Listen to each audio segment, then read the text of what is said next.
तो गाइस आज आप लोगों को गेस करना है कि इस क्वेश्चन का आउटपुट क्या होगा। ठीक है, तो हमारे पास क्वेश्चन क्या है, हमने यहाँ पे कंसोल लॉग ए कराया है, फिर बाद में यहाँ पे var ए किया है और यहाँ पे कंसोल लॉग बी कराया है। यहाँ पे हमने क्या किया है, लेट बी। ठीक, तो इसका आउटपुट आप वीडियो को पॉज करके कमेंट सेक्शन में लिख सकते हैं। तो आइए हम समझते हैं कि इसको कैसे एग्जीक्यूट करते हैं और क्या इसका आउटपुट होगा। तो बेसिकली हमने जब भी यहाँ पे कंसोल लॉग ए किया तो ये ए को फाइंड आउट करेगा। ए इसको मिलेगा यहाँ पे var ए, जो कि जो var होता है वो ग्लोबल कॉन्टेक्स्ट में होता है। ठीक है, तो इसको क्या मिल जाएगा ए, लेकिन ए में कोई वैल्यू है नहीं, तो ये क्या कर लेगा, प्रिंट क्या करेगा, ये प्रिंट कर देगा अनडिफाइंड।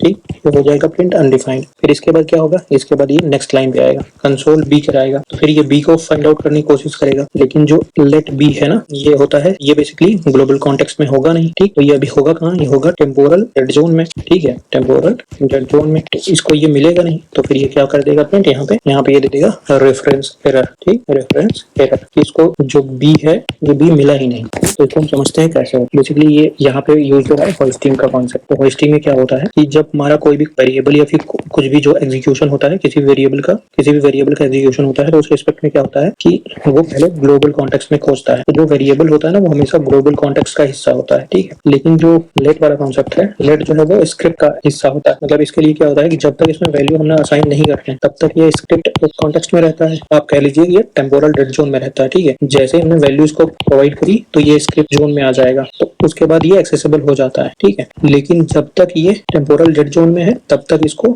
एक्सेस नहीं कर सकते। तो इस रिस्पेक्ट में क्या होगा कि जब भी हमारा बी प्रिंट होने की कोशिश करेगा, तब इसको ये बी का जो भी रेफरेंस होगा वो मिलेगा ही नहीं, बी मिलेगा ही नहीं। तो इसलिए ये क्या प्रिंट कर देगा, यहाँ पे ये प्रिंट कर देगा रेफरेंस एरर। ठीक, इस तरीके से ये हमारा पहला अनडिफाइंड प्रिंट होगा, दूसरा होगा रेफरेंस एरर। ठीक है, so guys don't forget to like, share and subscribe.